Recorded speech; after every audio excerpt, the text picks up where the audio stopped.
Movie की शुरुआत में एक बिल्डिंग को दिखाते हैं जिसमें आग लगी होती है और पूरी बिल्डिंग धुएं से भरी होती है। हमारा हीरो किम उस बिल्डिंग से एक बच्ची को बचाता है और उसे एक रस्सी की मदद से ला रहा है। तभी उस रोप में भी आग लग जाती है और किम का साथी उसे अपना हाथ पकड़ने को कहता है, पर इतने में रस्सी पूरी तरह से जल जाती है और वे दोनों ही धड़ करके नीचे गिर जाते हैं। तभी हमें किम के गिरने का स्लो मोशन दिखाते हैं। गिरते वक्त उसकी आंखों के सामने बचपन से लेकर अब तक उसकी लाइफ में जो भी हुआ होता है वो सारे दृश्य आते हैं। नीचे गिरकर उसकी आंखें खुल जाती हैं और वो सोचता है शुक्र है मुझे कुछ नहीं हुआ, और वो देखता है कि वो बच्ची भी सुरक्षित होती है और अपने पेरेंट्स के पास भाग रही होती है। अब वो उठता है और उस बच्ची के पास जाकर उसका नाम पूछता है कि आपका नाम क्या है, पर कोई उसको देखता ही नहीं। वो हैरान हो जाता है कि मुझे कोई देख क्यों नहीं रहा। इतने में कोई उसका नाम पुकारता है, शायद उसी बच्ची ने मुझे बुलाया होगा। ऐसा सोचकर वो उस लड़की से कहता है, मेरा नाम किम है, तुम्हारा नाम क्या है बेटी। इस बार भी कोई उसे मुड़कर नहीं देखता। इन सबको क्या हो गया है, ऐसा सोचकर वो दूसरी ओर देखता है जहाँ दो लोग खड़े होते हैं। उनमें से एक है हाय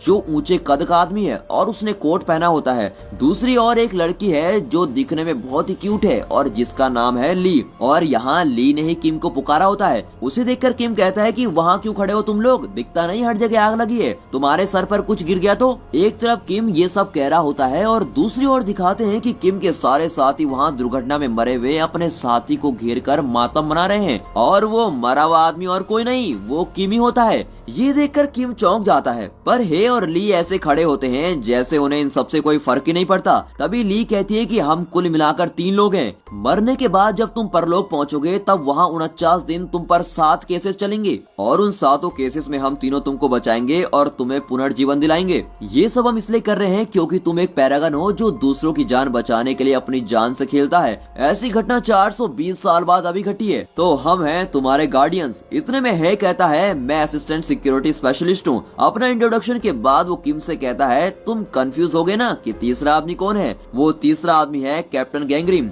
वो तुम्हारे क्रियाक्रम के लिए गए हैं, पर जहाँ तक मुझे पता है वो खाने के लिए गए होंगे। इस तरह वो मजाक कर रहा होता है। फिर दिखाते हैं कि आसमान से साइक्लोन जैसा कुछ आता है जो किम को खींच ले जाता है। तभी किम रियलाइज करता है कि अब वो बिल्कुल मर चुका है और उसकी आत्मा ऊपर जा रही होती है। फिर भी उसे विश्वास नहीं होता। वो चिल्लाने लगता है कि मैं अपनी माँ को देखना चाहता हूँ, उससे अभी बात करना चाहता हूँ, पर वो साइक्लोन उसको खींचकर ऊपर ले जा रहा होता है। कट करके गैंगरिम को दिखाते हैं जो गार्डियंस का कैप्टन है। जैसा है ने कहा था बिल्कुल उसी तरह गैंगरिम खाना खा रहा होता है। लगता है उसे खाना अच्छा नहीं लगा इसलिए वो थोड़ा खाकर उठ जाता है। तभी वो किम की माँ को देखता है। किम का भाई सुयोंग उसकी माँ के पास जाता है और माँ से कहता है कि चलो माँ हमारे जाने का वक्त हो गया है। कट करके दिखाते हैं कि किम परलोक पहुंच चुका है और वहाँ गेट ऑफ आफ्टर लाइफ यानी परलोक का गेट के बाहर खड़ा है। वहाँ मरे हुए लाखों लोगों की भीड़ लगी भी होती है। तभी ली अनाउंस करती है कि ये देखो पैरागन आया है, सब साइड को हो जाओ और उसे आने दो। तभी वहाँ गैंगरिम भी आ जाता है। फिर ली एक पर्ची उठाती है और वहाँ रखी एक मूर्ति के मुंह में डालती है।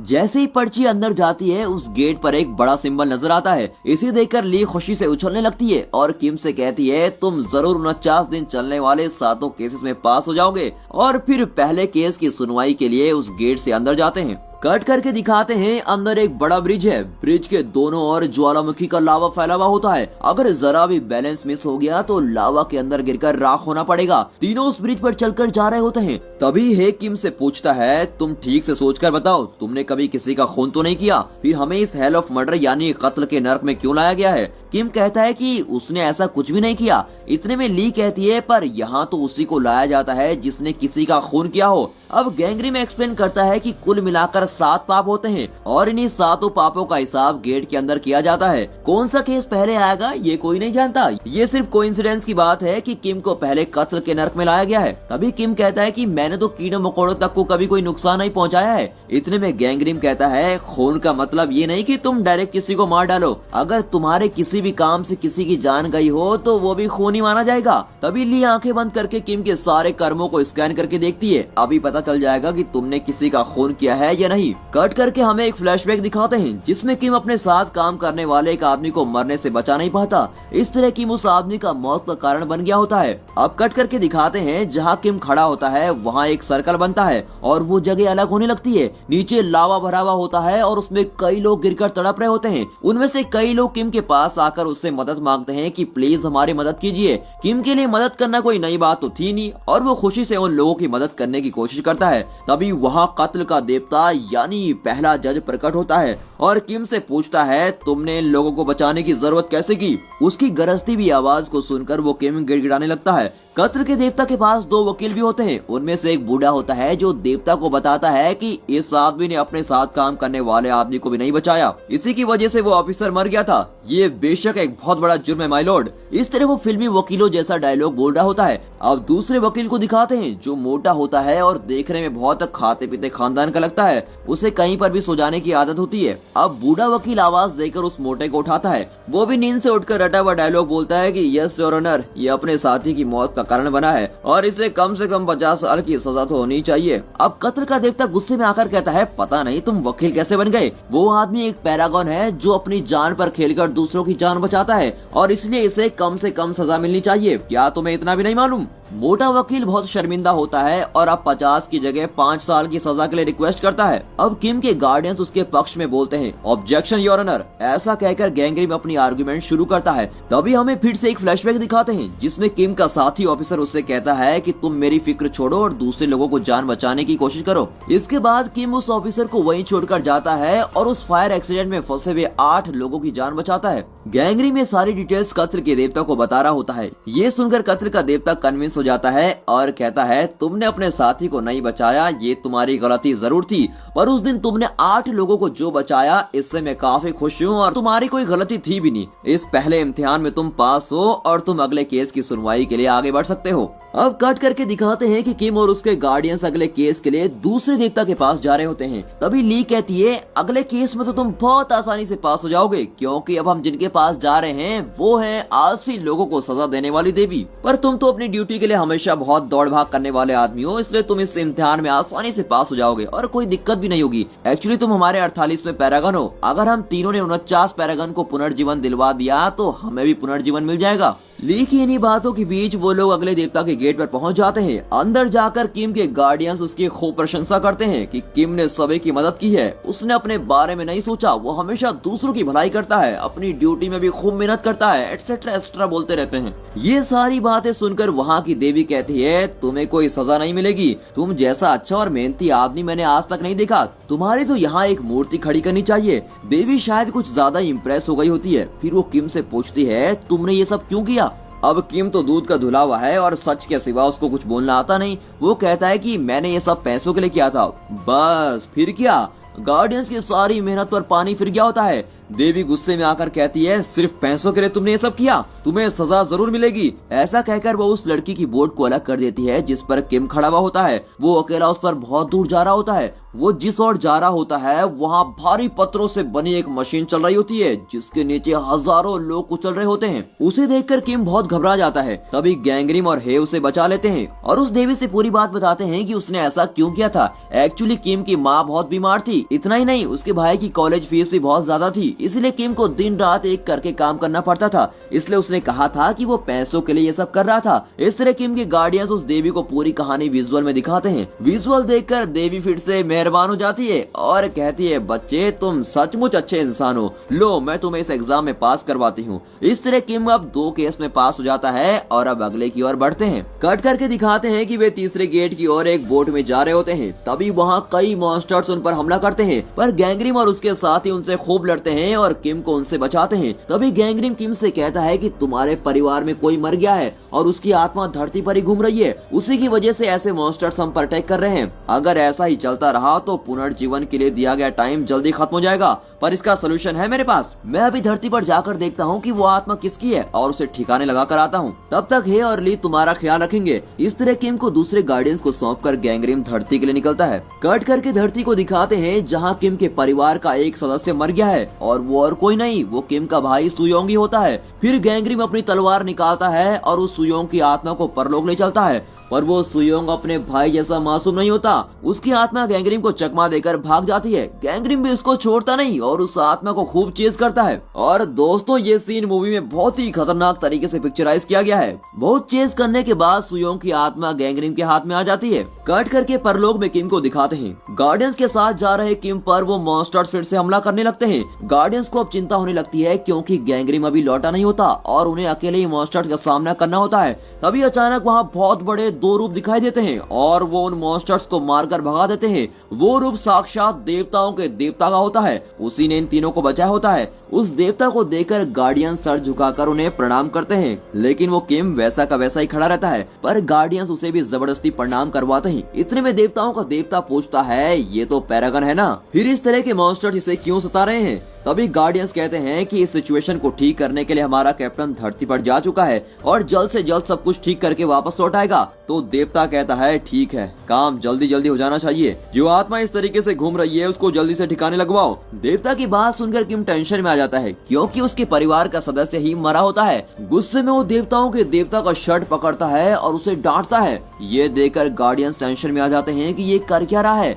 और जल्दी से किम को देवता से दूर करते हैं। फिर वे देवता से माफी मांगते हैं पर देवता किम को कुछ नहीं करता। वो गार्डियंस को जरा सा डांटता है कि ये आदमी पागल है क्या, इस तरह क्यों बिहेव कर रहा है। फिर देवता वहाँ से चला जाता है। कट करके दिखाते हैं कि अब वे अगले जज के पास पहुँचते हैं। वहाँ एक लड़की लॉलीपॉप खा रही होती है। एक्चुअली वही यहाँ की देवी है जो दूसरों को धोखा देने वालों के केस की सुनवाई करती है। और वहाँ भी एक वकील होता है। वो किम को फंसाने की पूरी कोशिश करता है और कहता है, इस आदमी ने एक छोटी बच्ची के साथ धोखा किया है। ये उस बच्ची को उसके डैडी की तरह लेटर्स भेजता रहा। 1 नहीं 2 नहीं, पूरे 98 लेटर्स भेज चुका है। इसी एक वजह से इस आदमी को सजा मिलनी चाहिए। किम भी मान जाता है और कहता है, हाँ वो बहुत छोटी बच्ची थी, इसीलिए उसका दिल रखने के लिए मैंने उसे लेटर्स भेजे थे। इस पर लॉलीपॉप वाली देवी जो खुद बच्ची है वो किम को सजा सुनाती है। सजा ये होती है कि किम का जीभ काट दिया जाए। गार्डियंस कुछ भी नहीं कर पाते और गैंगरिम भी अभी धरती से नहीं लौटा था। अब गार्डियंस किसी तरह गैंगरिम को कांटेक्ट करते हैं। गैंगरिम अपना माइंड ली के माइंड से लिंक करता है और उसके द्वारा बोलने लगता है।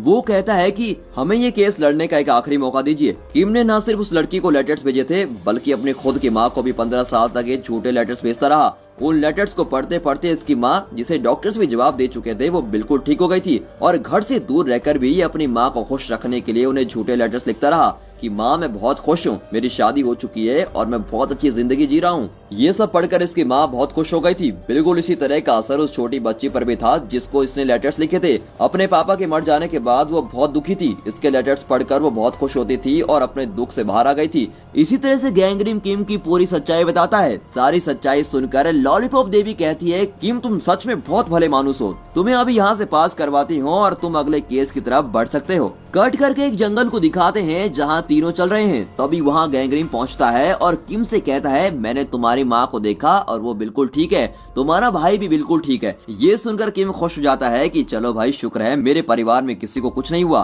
तभी गैंगरिम दोनों गार्डियन से कहता है कि सुयोंग मर गया है पर ध्यान रखें कि किसी को इस बात की खबर ना हो। ऐसा कहकर वो फिर से धरती के लिए रवाना हो जाता है। कट करके दिखाते हैं कि सुयोंग के साथ क्या हुआ था। सुयोंग एक सोल्जर होता है। वो रात को एक वॉच टावर पर खड़ा उस एरिया को गार्ड कर रहा होता है। उसके साथ एक जूनियर सोल्जर भी होता है जो बहुत डरा हुआ होता है। सुयोंग उसकी हिम्मत बढ़ाता है और उसे मोटिवेट करते हुए उसे गले लगाता है, पर तभी वो जूनियर सोल्जर गलती से गन का ट्रिगर दबा देता है। सुयोंग को गोली लगती है और उसके मुंह से भी खून निकलने लगता है। इस हालत में भी वो अपने जूनियर को बचाना चाहता है और कहता है, तुम सिर्फ कर्नल को फोन कर दो, दूसरे किसी को कुछ भी मत बताना वरना तुम मुश्किल में फंस जाओगे। फिर कर्नल वहाँ पहुँचता है और सुयोंग को देखकर वो घबरा जाता है क्योंकि उसी ने दोनों को यहाँ खड़ा किया था। उसे इस बात का भी डर था कि उस पर इंक्वायरी होगी कि उसने जूनियर सोल्जर को ऐसी रिस्की जगह को गार्ड करने के लिए क्यों रखा था। इन सब बातों से बचने के लिए उस जूनियर सोल्जर के साथ मिलकर वो एक प्लान करता है कि सुयोंग को कहीं दफना देना चाहिए। कट करके किम को दिखाते हैं। अब वो तीनों अटलांटिक जैसी किसी बर्फीली जगह पर चल रहे होते हैं। तभी अचानक वहाँ स्नो स्टॉर्म होने लगता है और कई अड़चने भी आने लगती है।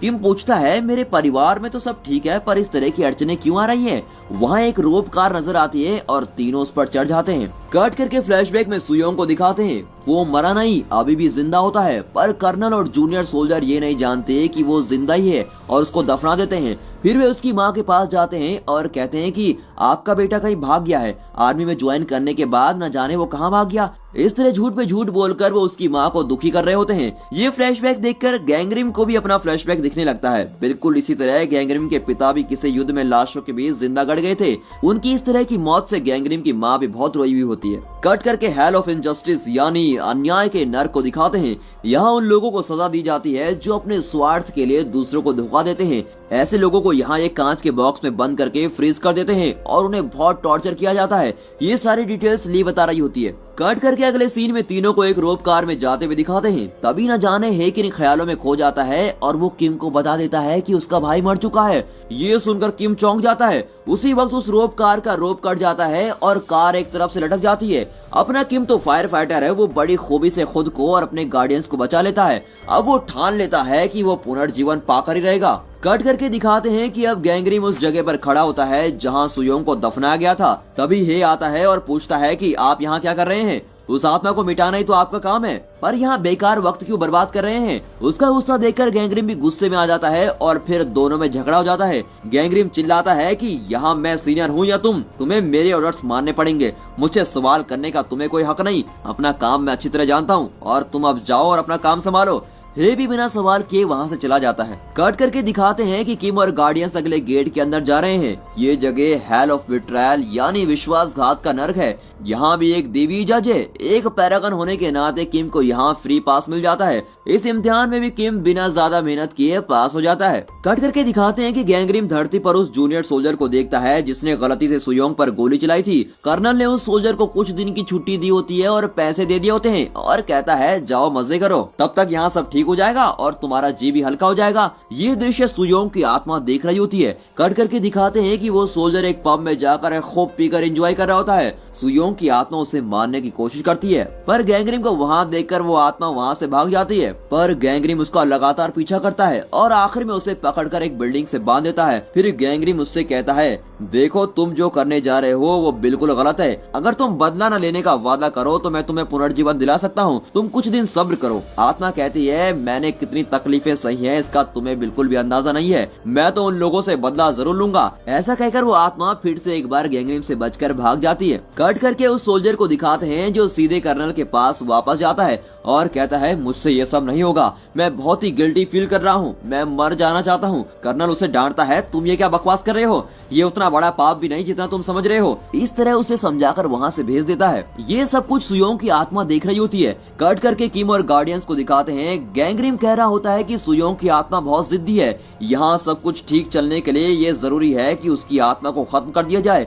ये सुनकर किम दौड़कर चला आता है और गैंगरिम के पैरों पर गिरता है कि प्लीज मेरे भाई को कुछ मत करना, उसे भी यहाँ लाकर पुनर्जीवन दिला दीजिए ना। इस तरह किम गैंगरिम से विनती करने लगता है। कट करके दिखाते हैं कि धरती पर रात हो चुकी है। तब वो जूनियर सोल्जर किम के घर जाता है और किम की माँ के सामने शराब पीने लगता है। ये देखकर किम की माँ दरवाजा बंद कर देती है। फिर वो सोल्जर एक पर्ची घर के अंदर डालकर वहाँ से भाग जाता है। किम की माँ उसे खोलती है तो उसमें एक मैप होता है जिसमें एक जगह पर एक्स मार्क होता है और एक्स मार्क वाली जगह पर सुयोंग को दफनाया गया था। कट करके दिखाते हैं कि जूनियर सोल्जर खुद को फांसी लगाने की कोशिश कर रहा होता है। ये दृश्य गैंगरिम और सुयोंग की आत्मा दोनों ही देख रहे होते हैं। तब सुयोंग उस सोल्जर के बारे में समझ जाता है और उसे यकीन हो जाता है कि इसने अनजाने में ही गोली चलाई थी और उस घटना के बाद बेचारा बहुत ही पछता रहा होता है। इसे मैं मरने नहीं दूंगा। ऐसा सोचकर सुयोंग की आत्मा गैंगरिम से उस आदमी को किसी तरह बचाने को कहती है। तब गैंगरिम उससे कहता है कि मुझसे प्रॉमिस करो कि तुम मेरी बात मानोगे तभी मैं इसे बचाऊंगा। सुयोंग की आत्मा मान जाती है। फिर गैंगरिम उस सोल्जर को बचा लेता है।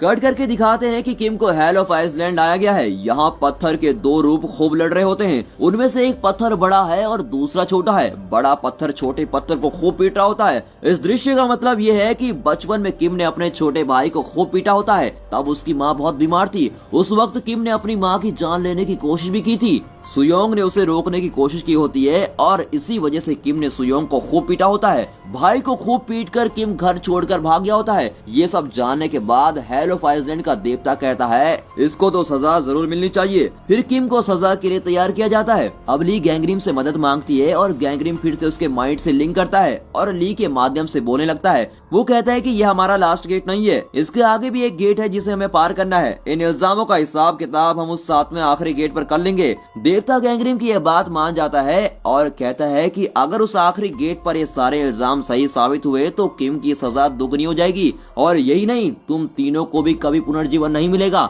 और तुम्हारी सारी पावर छीन ली जाएंगी। गार्डियंस कुछ देर सोचते हैं और आखिर में फिर मान ही जाते हैं। काट करके धरती पर गैंग्रीम को दिखाते हैं। वो सुयोंग की आत्मा को उसी के शरीर में जाने को कहता है। उसकी आत्मा वैसे ही करती है और सुयोंग जिंदा हो जाता है। कट करके किम की माँ को दिखाते हैं जो उस मैप को लेकर सुयोंग को ढूंढ रही होती है। वो कर्नल के पास जाती है और उसे मैप दिखाकर कहती है मेरा बेटा कहीं नहीं भागा है, वो इसी जगह पर है। इस पर कर्नल शॉक हो जाता है और वो किम की माँ को वहाँ से भगाने की कोशिश करता है। ये देखकर सुयोंग क्या चुप बैठने वाला था, वो फिर से आत्मा का रूप ले लेता है और कर्नल को साइक्लोन की तरह अटैक करने लगता है। गैंग्रीम भी उसे कंट्रोल नहीं कर पाता और हे को अपनी मदद के लिए बुलाता है। दोनों मिलकर बड़ी मुश्किल से सुयोंग को शांत करवाते हैं। कट करके दिखाते हैं कि अब किम आखिरी गेट के अंदर जा चुका है। यहाँ का जज है देवताओं का भी देवता। ये वही देवता है जिसकी शर्ट पकड़कर किम ने बुरी तरह से उसको डांटा होता है और यही आखिरी जज भी होता है और वो किम को झट से सजा सुनाने लगता है। गैंग्रीम पूछता है हे देवता, बिना सुनाए कि आप सजा कैसे सुना सकते हैं? तो देवता कहता है इसने अपनी माँ की जान लेने की कोशिश की थी।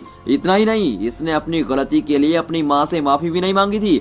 इसे सजा देने के लिए इससे बड़ी और क्या वजह हो सकती है? तभी ली बीच में बोलती है कि उसने सिर्फ मारने की तो कोशिश की थी, मारा तो नहीं था। इतना ही नहीं, ये बात उसकी माँ जानती ही नहीं कि इसने ऐसी हरकत की थी और ये उसका बचपना था जिससे किसी को भी नुकसान नहीं पहुंचा है। देवता बिगड़ जाता है और कहता है कि कौन कहता है उसकी माँ को नहीं पता? उसकी माँ उस वक्त होश में थी पर दिल से वो माँ उसी वक्त मर चुकी थी जब उसे पता चला होगा कि उसका बेटा उसकी जान लेने की कोशिश करता है। मैं इसे जरूर सजा दूंगा। इन सब के बीच किम को जब पता चलता है कि उसकी माँ उस वक्त होश में थी और उसकी सारी हरकतें देख रही थी, उसका तो पूरा शरीर सुन्न हो जाता है। वो चीख चीख कर रोता बिलखता हुआ देवता के पैर में गिर पड़ता है और उससे कहता है मुझे किसी तरह मेरी माँ से मिलवा दीजिए प्लीज, मैं उनसे माफी मांगना चाहता हूँ, ये मेरी आखिरी ख्वाहिश है। उसका रोना धोना देवता को जरा भी कन्विंस नहीं करता और वो कहता है तुम्हारे पास 15 साल का टाइम था पर तुमने अपनी माँ से माफी मांगने के लिए कुछ पल भी नहीं निकाल पाए। मरने के बाद तुम सोच रहे हो कि माँ से माफी मांगनी है। ऐसा कहकर देवता किम पर बहुत ही गुस्सा होता है। कट करके दिखाते हैं कि सुयोंग और गैंग्रीम नीचे धरती से किम और देवता की बातें सुन रहे होते हैं।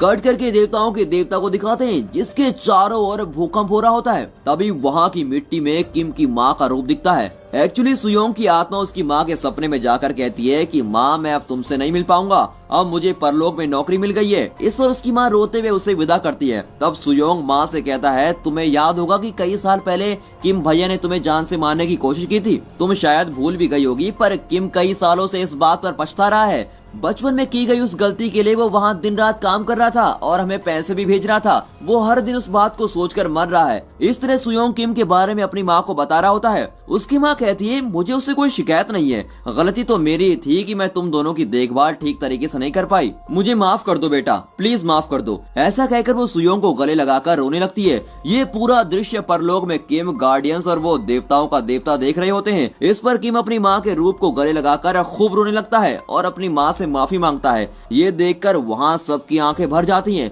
और वहाँ खड़े वकील तो फूट फूट कर रोने लगता है। आखिर में देवताओं का देवता उस कागज को फाड़ देता है जिसमें किम की सजा लिखी हुई होती है और वो कहता है कि जब तुम्हारी माँ ही तुम्हें माफ कर चुकी है तो हम तुम्हें कैसे सजा दे सकते हैं। और फिर तुमने सच्चे दिल से माफी मांगी है और तुम्हारी माँ ने भी तुम्हें सच्चे दिल से माफ कर दिया है, इसलिए मैं तुम्हें पुनर्जीवन देता हूँ। तुम सारी परीक्षाएं पास कर चुके हो। और इस तरह किम को पुनर्जीवन मिल जाता है और वो पहले जैसे हो जाता है। फिर किम ली का शुक्र अदा करता है और वहाँ से निकलता है। कट करके धरती पर गैंग्रीम को दिखाते हैं। उसके हाथ में एक टिकट होता है जो कि सुयोंग का टिकट होता है। ये बिल्कुल वैसा ही टिकट होता है जैसा किम के लिए निकला था। ये देखकर हे चौंक जाता है और कहता है इसको भी पैरागन का टिकट देंगे आप? अगर इस सुयोंग को पैरागन के टिकट पे हम परलोक में ले गए तो हमें पहले गेट में भी एंट्री नहीं मिलेगी और हमें वहाँ से बाहर भगा देंगे, और आप हैं कि इसको पैरागन वाला टिकट देना चाहते हैं। इस तरह वो गैंगरिम की टांग खींचता है। इस पर गैंगरिम कहता है, मैं तुम्हारा सीनियर हूँ, याद है कि नहीं? यहाँ सिर्फ मैं ऑर्डर दे सकता हूँ और तुम्हारा काम है सिर्फ उसे फॉलो करना। इस पर हे बिगड़कर कहता है, ये पहली बार है जब मैं आपको उल्टा जवाब दे रहा हूँ,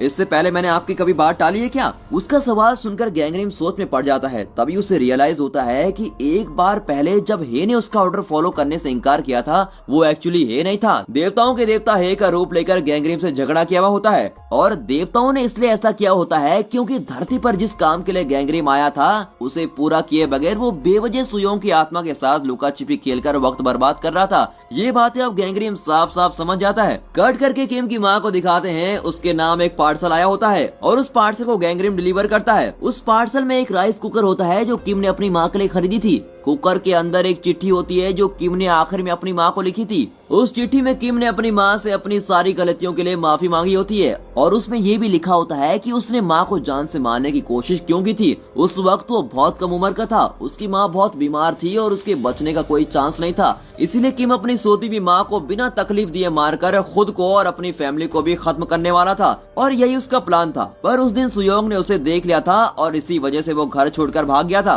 पर वो 15 साल घर से दूर रहकर भी अपनी माँ और भाई का पूरा ख्याल रखता था। उसके लिए बहुत मेहनत करके काम करने लगा और उन्हें पैसे भेजता रहा। इतना ही नहीं, अपनी बीमार माँ को खुश करने के लिए 15 साल तक वो चिट्ठियाँ भेजता रहा कि वो एक बहुत ही खुशहाल जिंदगी जी रहा है। उसने ये सब भी लिखा होता है कि उसकी शादी हो गई है और वो अपने परिवार के साथ बहुत सुखी है। उसकी चिट्ठियां पढ़कर उसकी माँ को अपने बेटे पर बहुत गर्व होता है। कट करके दिखाते हैं कि गैंगरिम, हे और ली अब अपने 49वें पैरागन यानी सुयोंग को परलोक ले आए हैं और उसे पुनर्जीवन दिलवाने का प्रोसेस शुरू कर रहे हैं। अगर इन तीनों गार्डियंस ने इस पैरागन को पुनर्जीवन दिलवा दिया तो तीनों गार्डियंस खुद भी पुनर्जीवन पाकर मुक्त हो जाएंगे। इस मैसेज के साथ ये मूवी यहाँ पर खत्म होती है। आगे चलकर क्या इन गार्डियंस ने सुयोंग को पुनर्जीवन दिलवाया और गैंगरिम का फ्लैशबैक क्या है, ली और हे का फ्लैशबैक क्या है, ये सब जानने के लिए इस मूवी का सीक्वल देखना जरूरी है। जल्दी हम इसका सीक्वल वीडियो भी लेके आने वाले हैं, इसलिए चैनल को सब्सक्राइब करना ना भूलिए। साथ ही अपने फ्रेंड सर्कल में इस वीडियो को शेयर जरूर कीजिए ताकि वे इस वीडियो और इसके सीक्वल को देखकर एंजॉय कर सकें। And finally thanks for watching.